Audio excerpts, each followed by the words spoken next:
On the night of October 14th, 1989, the neon of the Nevada desert burned brighter than usual.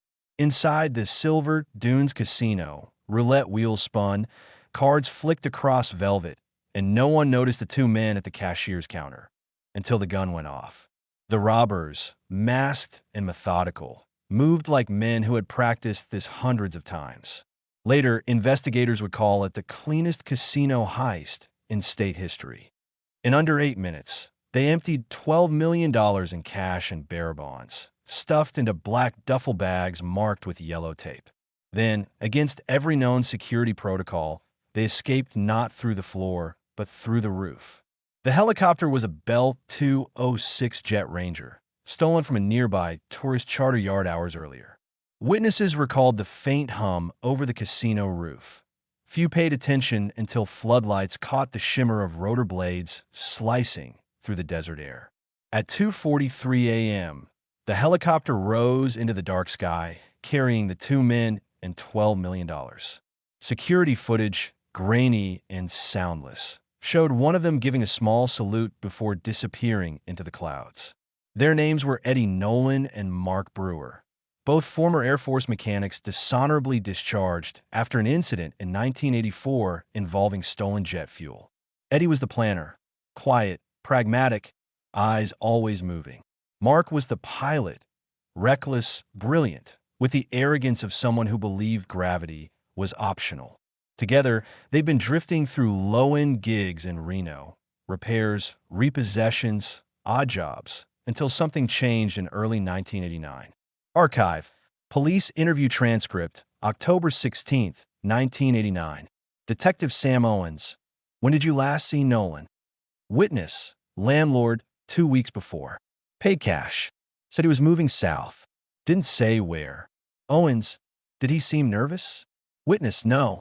He seemed finished. Like he'd already decided what he was about to do. The wreckage was found 37 miles east of Las Vegas, near Sloan Canyon. The helicopter was smashed nose first into a ravine, tail rotor sheared off, no signs of life. The impact, experts said, should have killed anyone inside instantly. But the cabin was empty.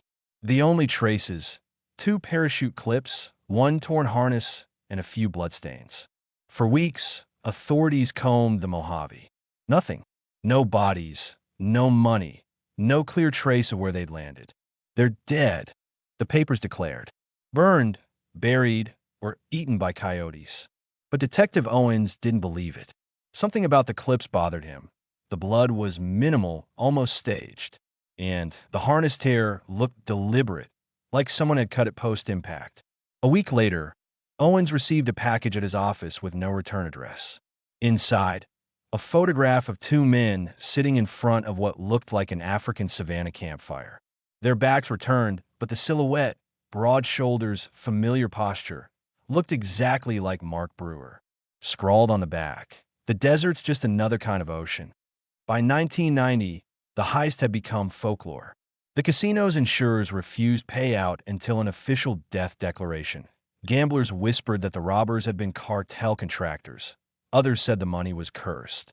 The FBI closed the case in June 1991, citing insufficient evidence of survival. Owens retired that same month, but he kept the photograph. In 1992, a journalist named Rachel Cole reopened the file for an independent documentary. At 26, with more curiosity than caution, she'd been working on a piece about lost crimes of the 80s. She found Owens living alone in a trailer near Henderson, surrounded by yellowing files.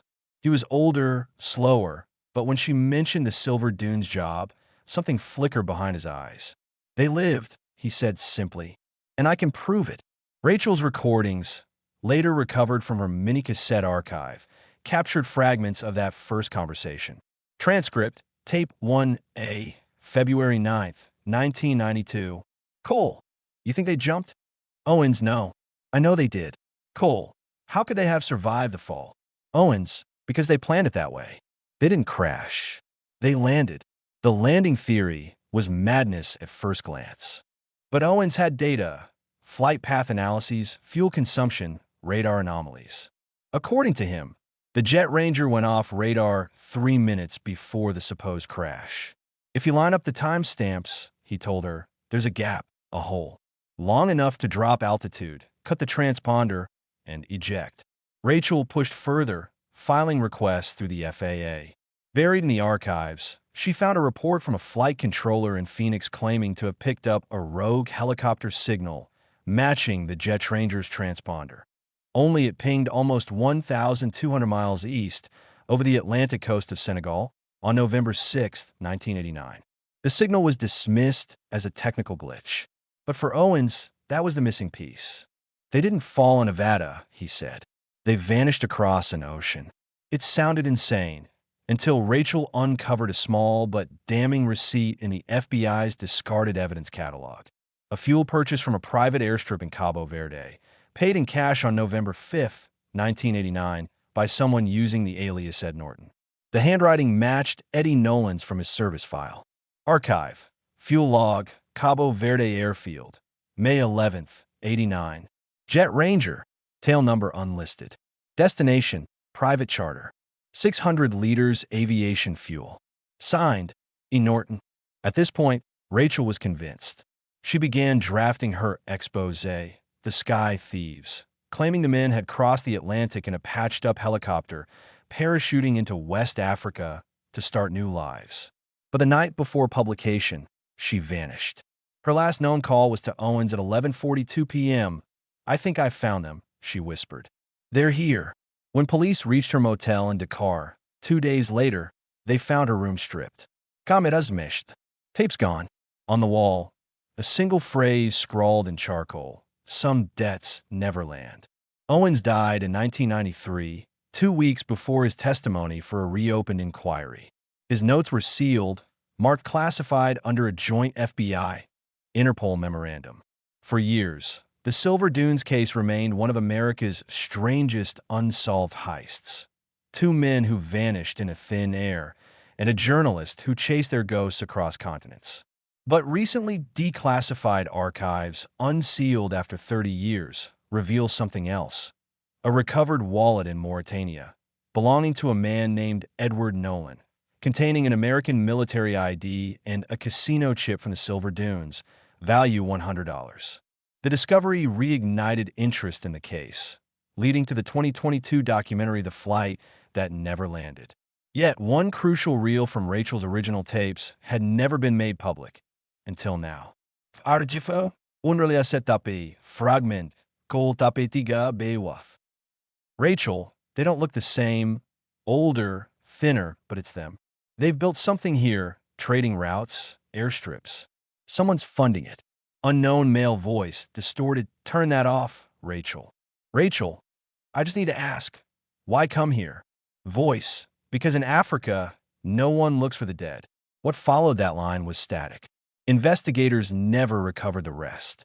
30 years later, the desert winds still whisper the same rumor. That 2 men walked away from $12 million and rewrote their own endings under another sky. But for those who remember that night, the blare of sirens, the echo of rotor blades, it's a question that still burns. The return 3 years after the Silver Dunes heist, in June of 1992, the desert was quieter, older, as if the heat itself had swallowed the memory of that night. Then a cable came through Interpol Dakar, coded and signed. 2 American nationals detained near Nouakchott. Identities uncertain. Possession. U.S. currency uncirculated, marked. The message reached Washington 48 hours later. Inside a gray office in Quantico, a younger agent named Daniel Reed, barely 30, reopened the folder marked Nolan/Brewer. The case was meant to stay closed, a ghost in the archive. But the description was too precise to ignore. 2 men, one with a limp, one with an old scar over the eyebrow, carrying weathered canvas bags stamped with yellow tape. Reed read the file twice, then booked a flight to Mauritania. He'd grown up hearing about the Silver Dunes heist, the ghost robbery that turned the Las Vegas PD into a national joke. To him, this wasn't history. It was unfinished business. When he landed in Nouakchott, the air smelled like iron and sand, and the 2 men were already gone. released, according to the local gendarmerie, to private American contractors. No further details. Reed pressed, but the officers shrugged. One finally whispered, "They paid." Everyone goes free when they pay. But someone had left behind a bag, torn canvas, empty except for a Polaroid. It showed the same two figures Rachel Cole had described.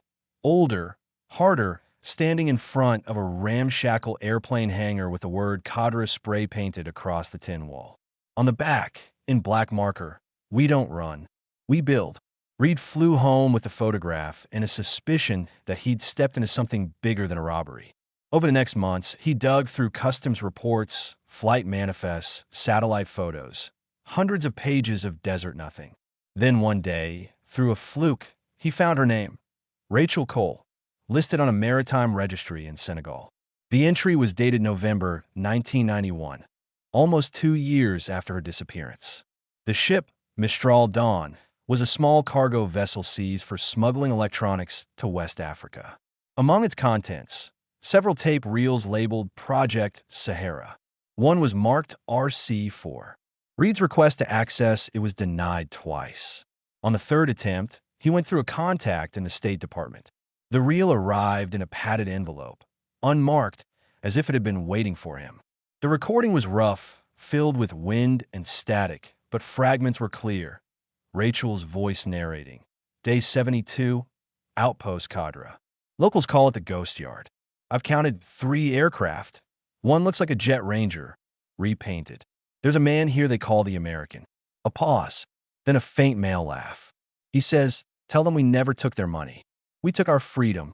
Reed replayed it a dozen times, hearing the conviction in her tone and the eeriness in his. That voice, it matched Nolan's from the Air Force debriefs. But if they were alive, what had they been doing for 3 years? Where was the 12 million? He traced supply shipments across West Africa, fuel, parts, even medical supplies, funneled through a shell company called Desert Sky Logistics, registered in Liberia but operated from hidden airstrips along the Mauritanian border. The payments? American dollars, old bills matching the denominations stolen in 1989. The ledger proved it. The heist money had become seed capital for a black market transport network. They'd turned their crime into an empire. And yet, why the secrecy? Why Rachel's disappearance? Reed's mentor, retired Agent Philip Garner, warned him off. "You're chasing ghosts, Danny. That case has hands on it you don't want to shake." But Reed couldn't stop. The deeper he went, the clearer it became. Someone powerful had been protecting Nolan and Brewer. An unmarked memo found in Interpol's shared directory read simply, "Assets repurposed. Maintain cover. Do not pursue." It was dated December 1989, 6 weeks after the heist. The words "assets repurposed" haunted him. He'd seen it before, used for informants or covert operatives pulled from criminal backgrounds. Had the U.S. government turned 2 thieves into contractors? Reed arranged a trip under diplomatic cover, heading again to West Africa. This time, he wasn't alone. A French journalist, Camille Duval, had been investigating illegal air corridors used for armed shipments to Sierra Leone. Her maps matched the desert sky coordinates almost perfectly. They flew into Nwadibu under fake NGO credentials, tracing rumors of white pilots running fuel drops in exchange for diamonds. The trail led them south, through choking dust and unmarked tracks, until they reached a desolate airfield by dusk. The hangar still bore the word Cadre. Inside, under a sheet of metal and sand, was the wreck of a helicopter, its serial number filed off. On its side, faint but visible, the ghost of a logo, Silver Dunes. Reed's heart pounded. They brought the same helicopter here, a miracle machine resurrected. He moved closer, brushing the dust. There were signs of modification, extra tanks, patched wiring, African improvisation turned into genius. And in the cockpit, taped to the console, a yellowing photograph. Rachel Cole, smiling with 2 men. Below it, a handwritten note. She asked too many questions, but she was right. Before he could process it, headlights flared outside. Voices shouted in French and Arabic. Armed men stormed the hangar. Reed and Camille ducked behind a rusted wing. "Run," she hissed. They sprinted into the desert, gunfire chasing them. When they finally stopped, miles later, breath ragged, Camille's face was pale. "You understand what we found?" she said. "They didn't steal from the casino. The casino was the cover. They were moving government money." It clicked. The Silver Dunes wasn't just a gambling hub. It was rumored to launder defense funds through its high roller tables, cash that never existed on paper. Nolan and Brewer hadn't robbed it. They'd extracted it. A black budget withdrawal disguised as theft. The helicopter crash, the disappearance, the parachutes, it had all been part of the cover story. The money financed Desert Sky, which in turn ran covert operations in Africa under unofficial sanction. And when Rachel uncovered it, she'd become collateral. Reed's blood ran cold. He'd spent 3 years chasing justice for criminals who might have been patriots or pawns. He radioed the embassy, but his signal died mid-sentence. They moved by night, through dunes and villages, until a local mechanic led them to a small shack where a wiry man in aviator sunglasses waited. "You're the American," he said. The man nodded, slow. His hair was gray now, his hands burned by sun, but the voice was unmistakable. "Eddie Nolan." "You shouldn't have come," he said quietly. Reed froze. "Where's Brewer?" "Gone. 2 years now. Malaria, maybe worse. He's buried somewhere out there." Nolan pointed to the horizon, where heat made the sand shimmer like water. "We thought we could build something better here. Fly medicine, food, maybe clean the slate. But every system eats its own." Reed stepped forward. "What about Rachel Cole?" A long silence. Nolan looked away.